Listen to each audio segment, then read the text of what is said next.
सब जितने लोग स्टेज पे हैं मेरे गार्जियन, तो प्लीज आप लोग स्टेज से उतर जाइए। प्लीज मैं माँ से माफी चाहती हूँ, प्लीज उतर जाइए क्योंकि कलाकारों के लिए जगह नहीं बच रहा है। प्लीज मैं माफी चाहती हूँ, हाथ जोड़ के विनती करती हूँ मैं, प्लीज मैं हाथ जोड़ के विनती करती हूँ। बाउंसर सहित प्लीज नीचे जाइए आप सब, प्लीज बाउंसर सहित आप लोग नीचे जाइए। अच्छा, जिसने खाना नहीं खाया वो खाना भी खाइए। बिल्कुल खाइए, लेकिन इज्जत क्यों आप लोग ऐसे कर रहे हैं? मतलब बलिया जिला का नाम हटा दे वो लोग आता है लोग। नहीं ऐसा नहीं है, ठीक है, मेला है। प्लीज सब लोग नीचे जाइए। हेलो, कोई बात नहीं डिंपल जी, मेला चल रहा है। Hello hello hello. तो अभी बिक्कू बैठे, बहुत अच्छा लड़का है, बहुत अच्छा गा रहा है। थोड़ा पैसे ज्यादा आते हैं तो घड़ी का स्टाइल बदल जाता है, थोड़ा जॉकेट का रंग बदल जाता है, आंखें नहीं बदलती। ये इंसान की बहुत बड़ी फितरत है। और एक लड़का है जो आजकल सबसे ज्यादा डिमांडेबल हो गया है, अजीत आनंद साहब। और मोहन भाई का क्या कहना, और रितेश भाई तो कमाल के हैं। ये सभी कलाकार बड़े लाजवाब हैं। ब्रजेश बैठे और कल्लू जी का डांस भी शानदार होगा। अभी तो हंगामा शुरू हुआ है, डिंपल जी का तो कुछ हुआ ही नहीं। अभी तो हम लोग करेंगे ना हरियर सड़िया और तमाम चीजें। माइक इतनी जल्दी मत पकड़ा करो यार, अभी रात में सारे कलाकार करेंगे। क्या कल्लू जी?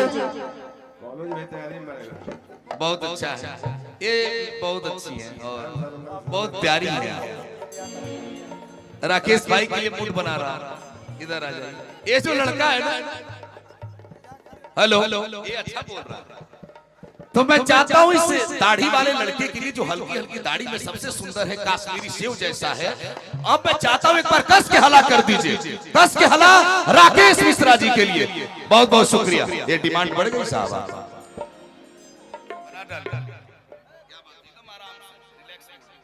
रिलैक्स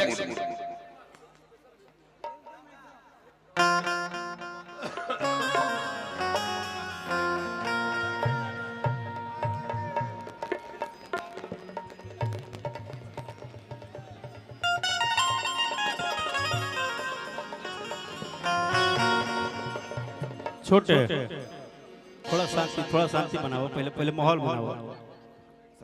हाँ, तो संगीत के माहौल में आओ। हाँ, तू संगीत बनी का छोटे वो गोड़ लगता है। हम तो चुपे बने, हम कहाँ कुछ बोलते हैं। आप अभी हटिए, थोड़ा देर के लिए हटिए। हटिए, बाद में सेल्फी ले लीजिएगा।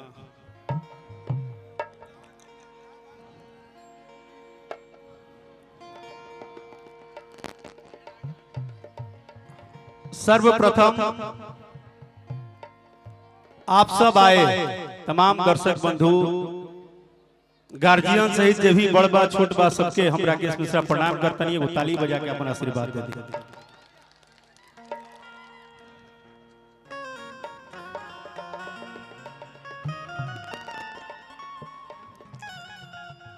आज जकरा नाम पे, जकरा आयोजन में हमने गायल बनी जा,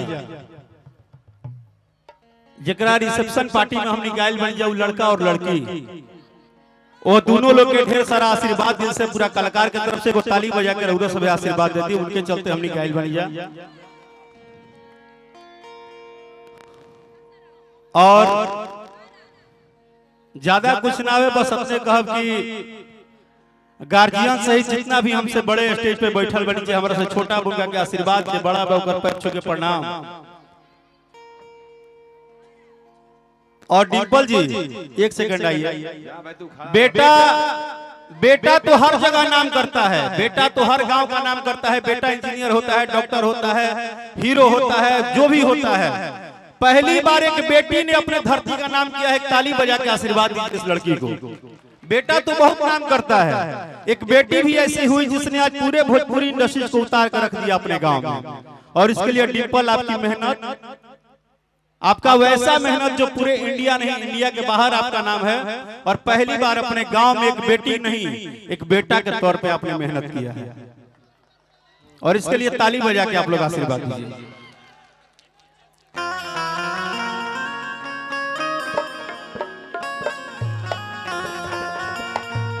भोजपुरी कलाकार के मसीहा जो सब कुछ करेला, हम इसके बड़ भैया दीपक भैया जी, बुची भैया, विकास भैया, धनंजय भैया जो कि आज तक कंपनी मालिक हो गए, पहले सिनेमा बनाओ तो प्रोड्यूसर रही, अब कंपनी मालिक हो गए।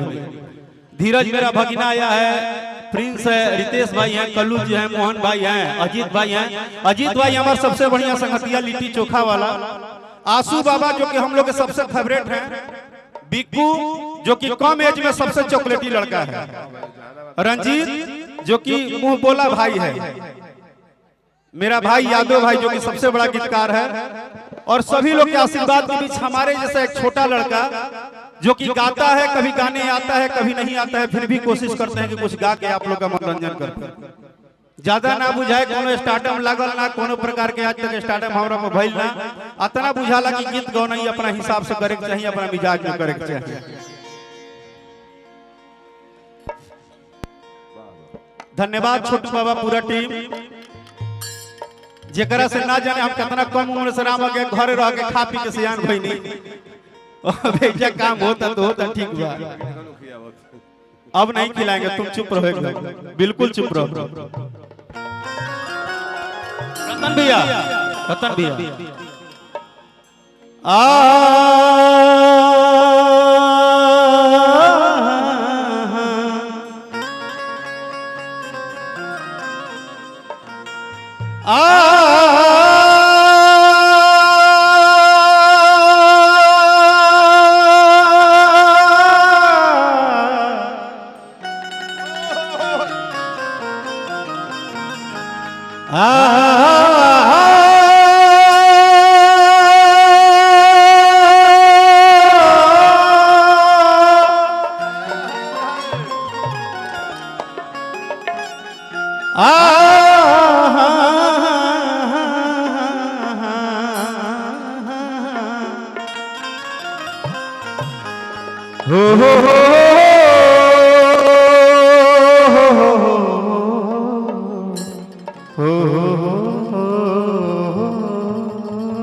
कलाकारी कहीं भी आई, रवि रंजन भैया ना बदल ले।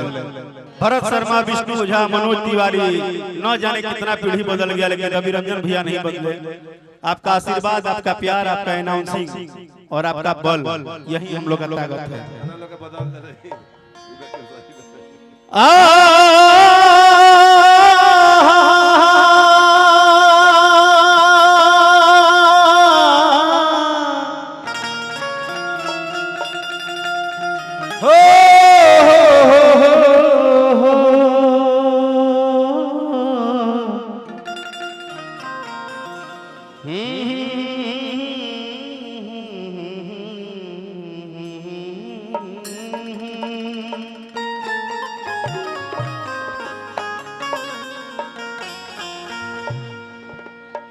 चलो डिम्पल, इसी बहाने तुम्हारे गांव में हम लोग आए, शादी के ही बहाने हम लोग आए।